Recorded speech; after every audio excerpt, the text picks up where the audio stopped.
Good afternoon. So today we will discuss some important types of network attacks in hacking. A brief history of network, password security, web security, these things. So as you can see, the topics here is computer crimes, we know about this, hacker attacks we will discuss, then password security, network security, web security, distributed systems and database security. What do you mean a crisis? Internet has grown very fast and security has lagged behind. We all know that. Internet is growing every day very fast, but the security, is it up to the mark? That is a question. It is hard to trace the perpetrator, that means one who is committing the crime. It is difficult to find their identities. Next, it is very hard to track down people. We are all facing this kind of problems because of these crimes. We can't find people who is doing the crime, someone who is stealing money. Large scale failures of internet can have a catastrophic impact on the economy,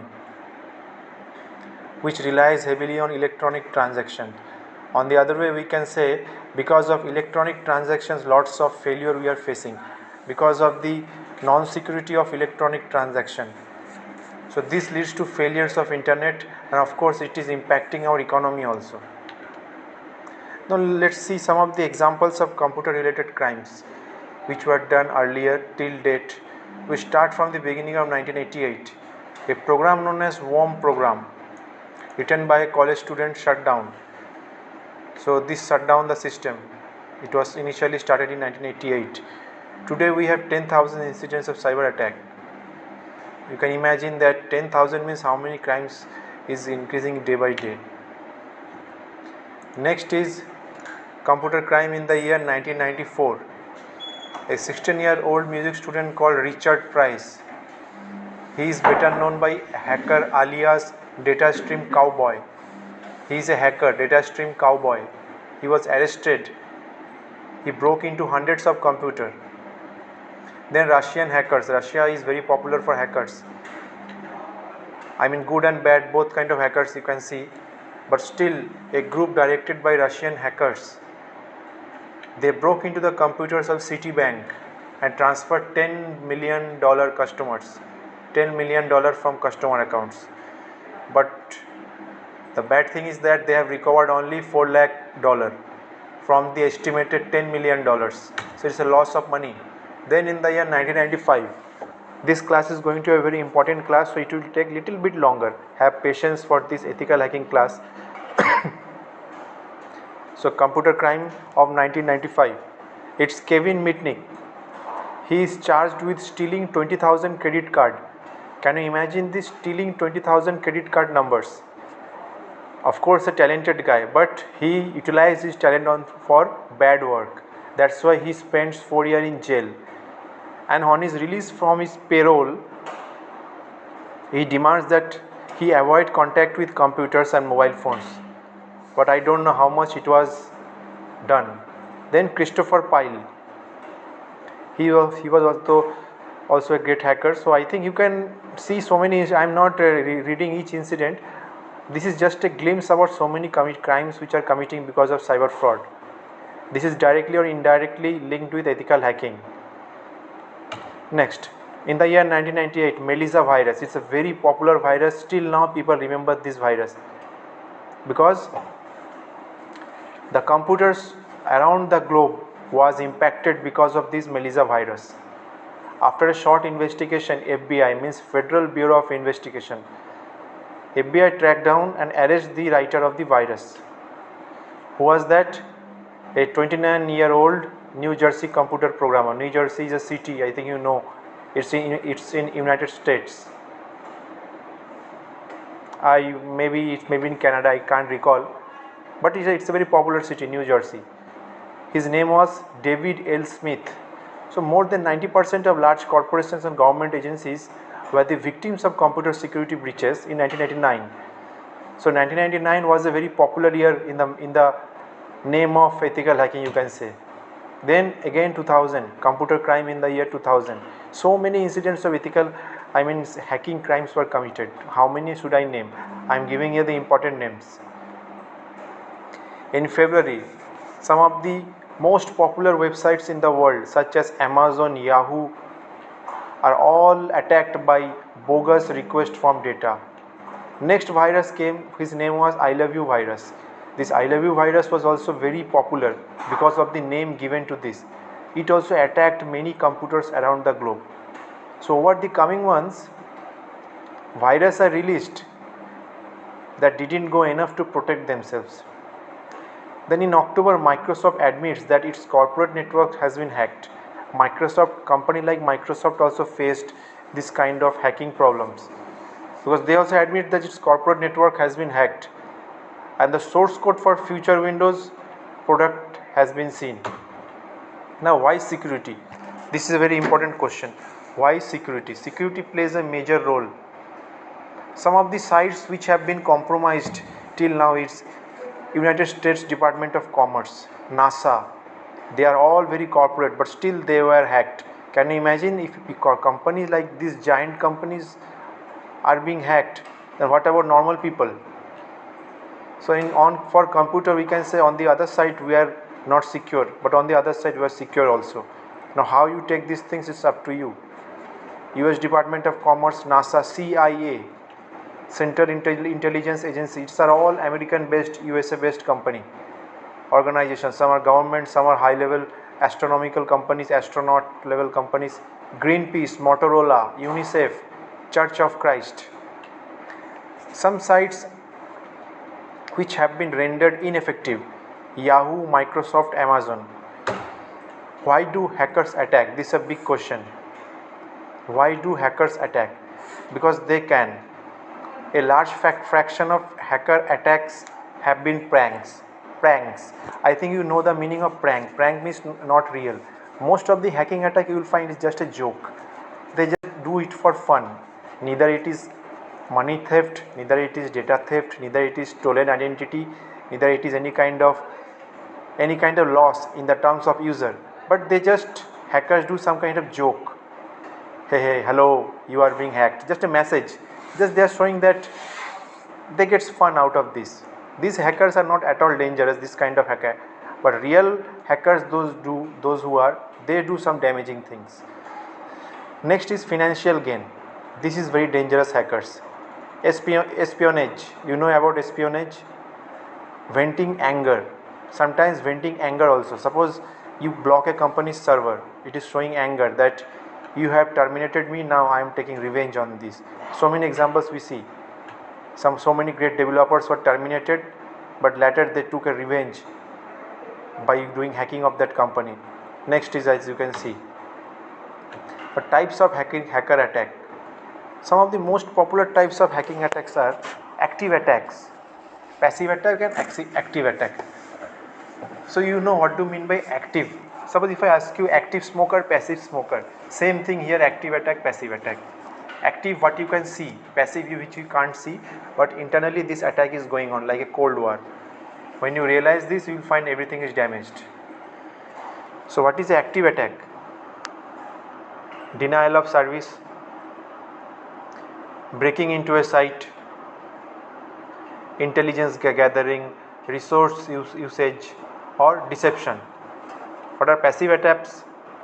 Sniffing, passwords, network traffic, information gathering.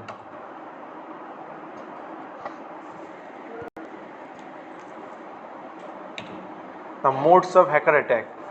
It is through internet, through LAN, it can be locally, it can be offline, it can be theft or deception.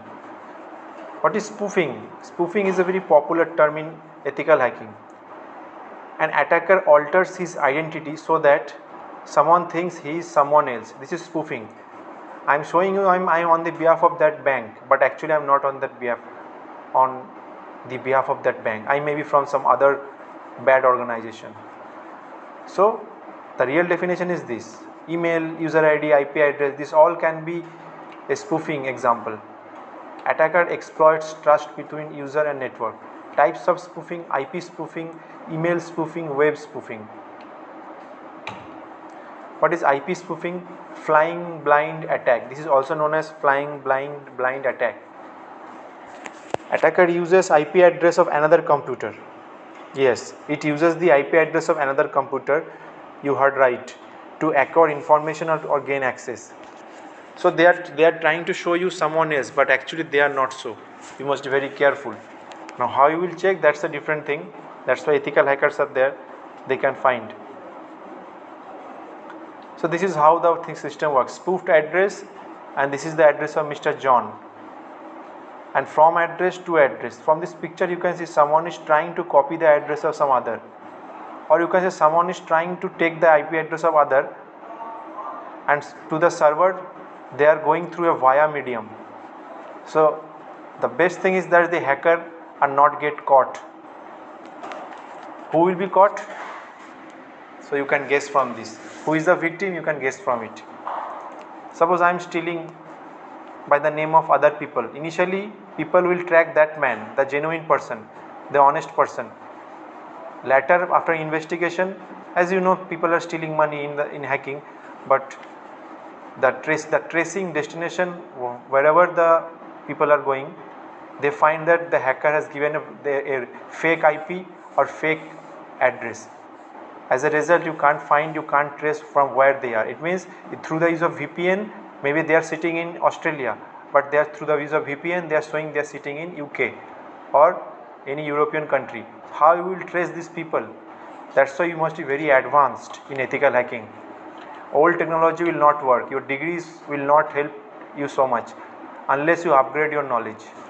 This field is very competitive, but very interesting also, ethical hacking. So attacker changes his own IP address to spoofed address.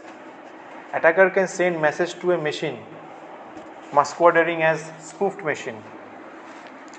Attacker cannot receive messages from that machine. Next, what is email spoofing? Yeah, this class will wrap up very soon. Nothing. My objective of this class is to give a basic glimpse about the hacking, about the very common attack. You know, hacking is a very vast field, so I have made so many videos, but I know that how many videos I make, your knowledge and thirst of knowledge will be more and more, because it is a never ending thing. The video I will try to make more and more to give you updated knowledge and information about ethical hacking. Ethical hacking has so many dimensions, so many categories. It is not possible to cover everything in one video. Sometimes you find that some video looks similar to earlier videos, but not so. Something is different.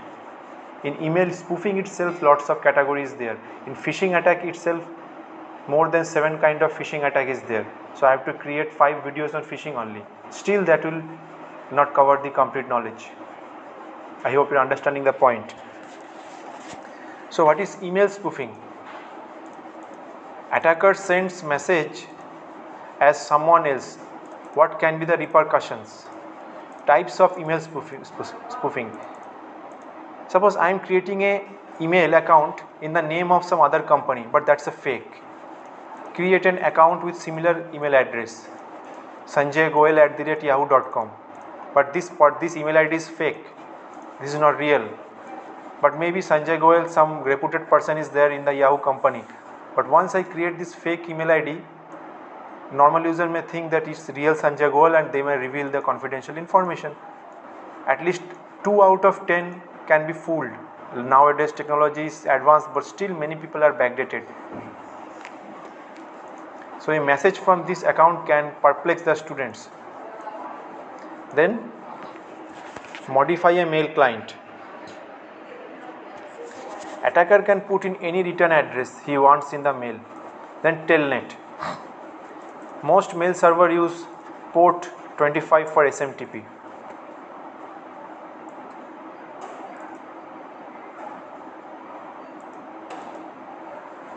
Now, what is web spoofing?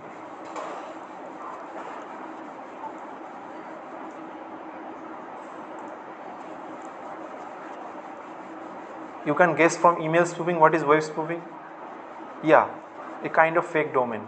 Attacker registers a web address matching an entity. Example, votebuzz.com, genproducts.com, these kind of things. These are not at all real. It looks like a real, some kind of product based company. Then man in the middle attack. Attacker acts as a proxy between the web server and the client. Yeah, that's right. Here the attacker acts as a proxy between web server and the client. Attacker has to compromise the router or a node through which the relevant traffic flows. Then URL rewriting. It's again the fake. Suppose www.xyz.com, there is a website. I can create a fake URL like that, www.xyz.in. It looks almost real, but one is fake one, second one. In this way I can create through some tools, and people will get confused which one is genuine, which one is fake. So in the fake website, if you go, chances are there malware will be inserted unless you install some advanced software, or maybe you click some link there. Your computer may be in the control of those hackers. Attacker's user redirects web traffic to another site. So attacker writes his own website address. Last is tracking state. When a user is logged to a site, a persistent authentication is maintained here. The authentication can be stolen from masquerading as the user. That means someone will reveal that he is the regular user, but actually not so. Somebody has stolen the real user's identity. I know you will be confused a little bit, but don't worry. The more and more you delve into the secrets of cybersecurity and ethical hacking, you will be expertise one day. Next is web spoofing, tracking state. So website spoofing, it can be done using three things. Cookie is something which is stored in your browser or in your session of the computer, and that stored things can be misused by third party. Remember this. You must be careful which cookie you are saving in your computer. URL session tracking.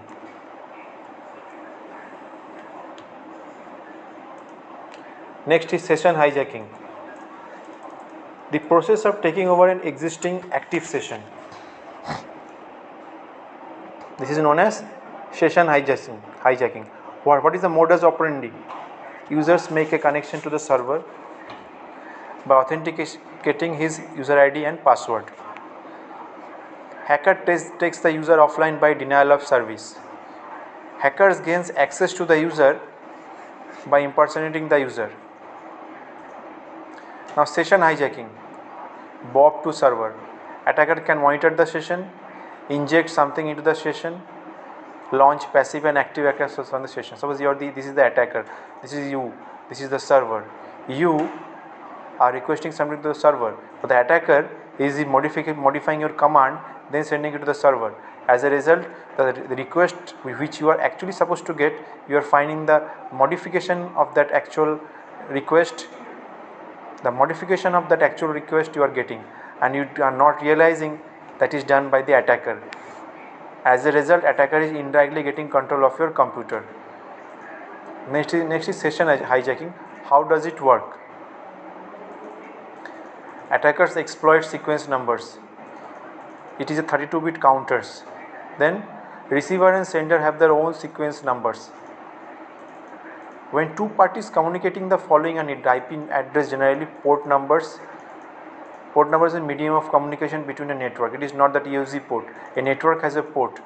One port is used for receiving music, another port is used for sending a file, uploading. Every port has some number which is globally accepted around the network community, and each port is uniquely identified using a particular numerical number.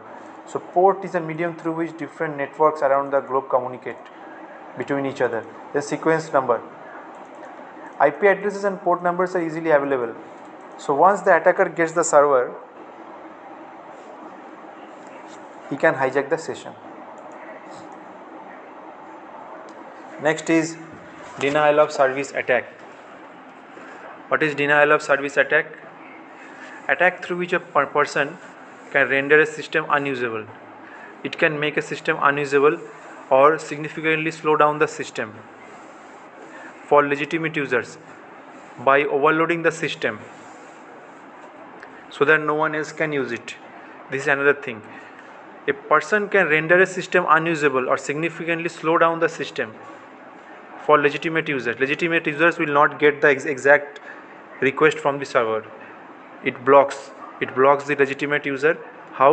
Because the bad viruses or the bad request block and jam the actual server. As a result, the intended legitimate user are not getting their intended data. So crashing the system or network. Another is exhausting the resources. Distributing booted data are several. It is known as launch attack also. So types of denial of service attack: DOS attack or DDoS attack. It's ping of death, SS ping, land, smurf, synchronization flood, sync flood, CPU hog, win nuke, RPC locator, Jolt 2, Bibonic, Bob the Ripper, Microsoft TCP IP, net screen firewall DOS vulnerability, checkpoint firewall DOS vulnerability. These are the advanced phases of DOS attack. Then buffer overflow attacks. This attack again takes advantage of the way information is stored by computer programs. How does it work? Bottom memory, top memory. Function call, function pointer, local variable, buffer variable. This is like C program. But using C program, anybody can't imagine that we can do hacking. It's a normal stack, it's a smash stack. What is a smash stack? Smash stack is nothing but the edited version of normal stack. Here a new pointer is given. Here a local variable is modified. So it is buffer 2. Buffer, you know in C program what is a buffer? So that I am not discussing. It is not C programming class. So here the bin sh file has been modified. This is a Linux file. So you can see that if you know how to run C program in Linux, then you can easily hack anybody's computer. At least modify the system. C program is nowadays not so much helpful, but still some part of hacking you can do. But C programming in Linux, not C programming in Windows. GCC compiler you can use. Then field direction, buffer 1 over space and pointer. They just modified some of the arguments and it leads to smash stack. What is stack? Stack is LIFO, last in first out. So now you can see the real life example of stack is this in ethical hacking. How? Buffer overflow attacks. So stack is used for buffer overflow attacks in hacking. So stack, queue, linked list, whatever you have done, this is a real life example in hacking also, especially of data structure application. So there sometimes we feel that what is the use of this subject, DBMS, data structure. It has some when you study ethical hacking. So let's move to another slide. So what is buffer overflow attacks? Programs which do not have a rigorous memory check. Before that, wait. So what is buffer overflow attack? This attack takes advantage of the way in which information is stored by computer programs. That means how you store your data in a computer program. This attack take the, or you can say this attack use the advantage of that. How you are keeping your data. Is it in proper stack or is it in other format? If your data is not in a stack, it can be easily modified by the outsiders. So an attacker tries to store more information on the stack than the size of the buffer. You know in stack, if stack overflow or stack underflow. What is stack overflow? That means nothing you can put. So this kind of attack, actually buffer overflow attack, actually you have a memory, but for the user it will show that there is no more space on the stack. So this is because they have modified the normal stack into smash stack. As a result, users can't insert their data. That is the main disadvantage happens here. And as a result, it hampers the reputation of any organization, also the programmers. When they have written so much of code, ultimately users can't insert their data in a stack. And it shows an error, overflow. Or it may happen that it is already overflow. All the data are irrelevant, garbage data. As a result, the buffer is completely packed up, it is showing overflow. So programs which do not have a rigorous memory, it is vulnerable to this attack. Unless we have proper memory management, dynamic memory allocation or other buffer memory management, you are vulnerable to this kind of attack. simple weaknesses can be exploited. A simple small failure in a program like C program data structure can lead to havoc, especially in a hackers. So you must think that how should a code be written so that it must be highly protected and nobody can attack, at least to some extent. That's the difference between highly paid developers and low paid developers, I mean less salary, because of just the way you are writing the code. It's not about knowledge, it's just about the small procedures or steps you are taking. Small steps leads to big changes. So if a memory allocated for is 50 characters, so I am not teaching the programming, I will stick to ethical hacking only. So it can be used for denial of service, integrity of data. Integrity means data tampering. Real data is manipulated and modified, and what users are seeing or what users are getting from the companies, that data is not real actually, that is modified and fabricated. So this is known as integrity of data tampering. The examples are buffer overflow, Outlook, SQL Server 2000. These are all popular software, but they face this kind of problem, and that is the real challenges globally, especially for large corporates or large organizations. So this class comes to an end actually, just a few slides are left. Next is password attack. What is this? A hacker can exploit a weak password. A hacker can exploit a weak password and uncontrolled network modems easily. That's why they say never keep a weak password. Make a password stronger, use of some characters, strings, alphabet, alphanumeric. Otherwise, through use of brute force algorithm or some software, your password can be attacked. Anybody can guess. Somebody keeps password as password, PASS, so it is not good. And those who don't keep password, they are at much higher risk. So what are the steps? Hackers get the phone number of a company. Second, hacker runs a dialer. For example, if your dialer number is 555 they will call like 555 It looks both original, but one is the fake, another is original. So users will get confused. Which one is real, which one is fake? So when modem I think is through a medium through which you can do internet. When modem answers, it gives another record of phone number. So I think you are getting an idea that all are kind of fake. What the hackers do, they are doing some kind of getting real information, modifying the information and presenting the information in a fake way, which is not real. That is what hackers do, and they have knowledge of the technology. So hackers now need a user ID and password to enter a company network. So company often have default accounts, temp, anonymous. They have strong password, cracking password technique to break the password. Now about password security, if we discuss between a client and a server. Client has hash function, hash password. Server has compare password, hash password. So one is the salt, another is the stored password. Either you allow or deny or allow. So stored password is always used for server, and people like us, normal user, use the salt version of password. So it is also known as password hashed and stored. That leads to the random password generator. This is one of the secure process of protecting from hackers. This is what ethical hackers do. So password attacks launched to crack encrypted password. So the last slide which I have discussed, password attack, this is mainly we use to crack any encrypted password. What is encryption? What is encryption? When you get the data in an unreadable format, that is encryption. So through the use of password attack, you can get the data also in readable format. So you can make your encrypted data in also in decrypted version, decrypted way that can be readable without using any decryption key. This is one of the advantages. Now password attacks process finds a valid user ID.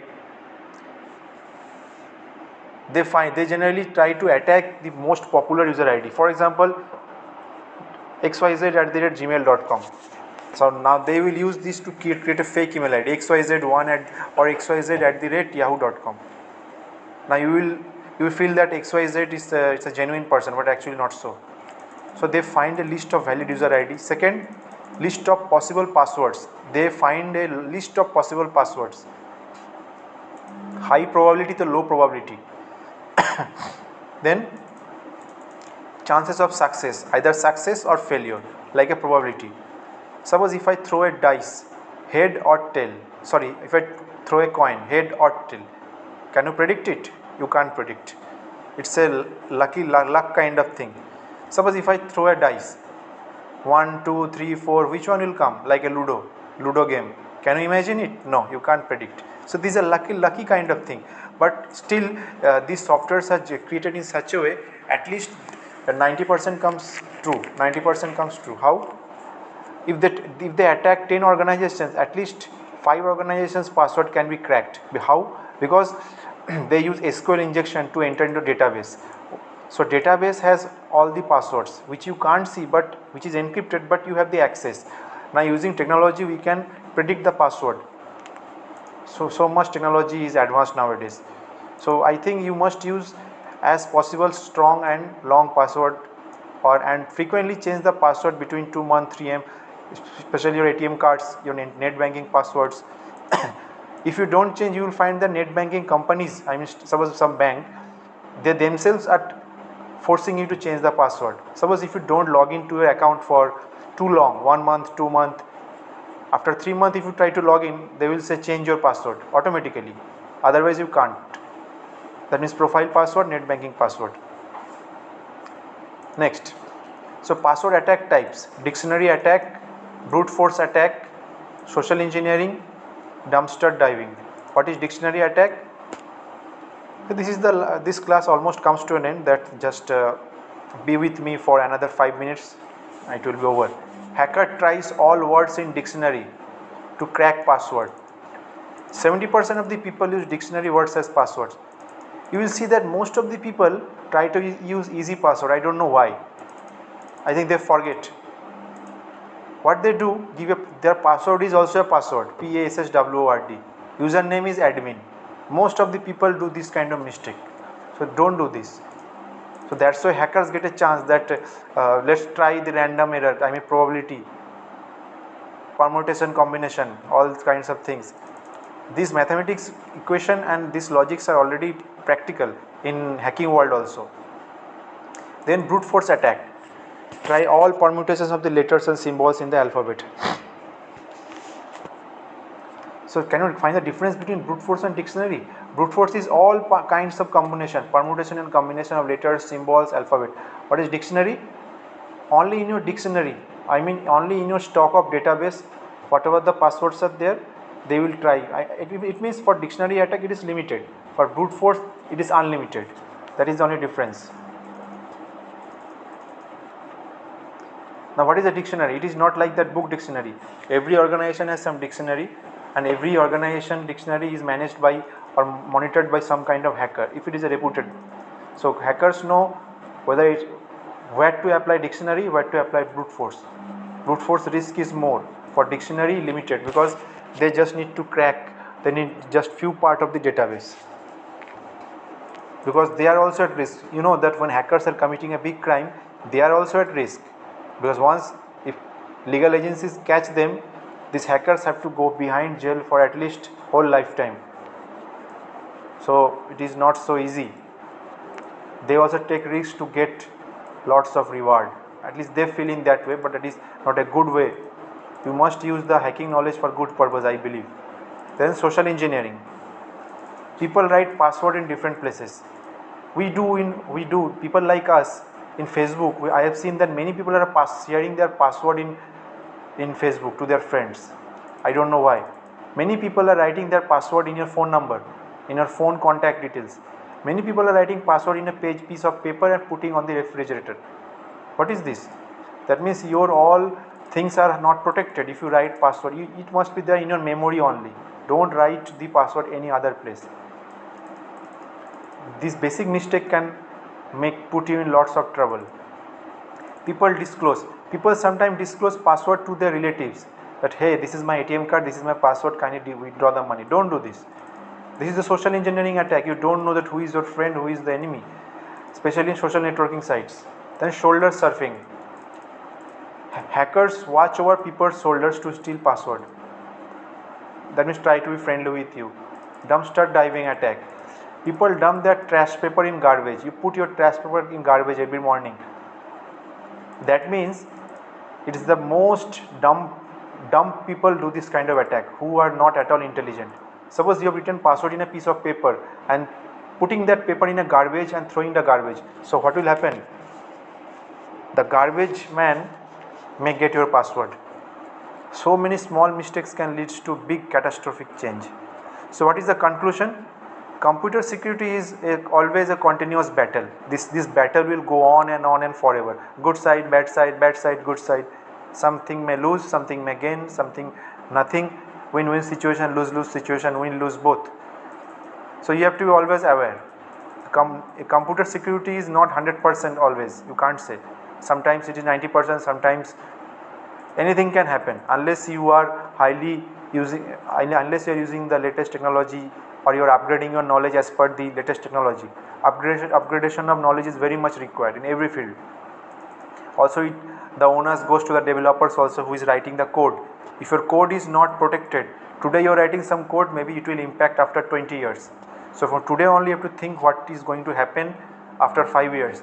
Then I think in this way what the European countries or the advanced countries do, their data is highly secure. So thank you for this.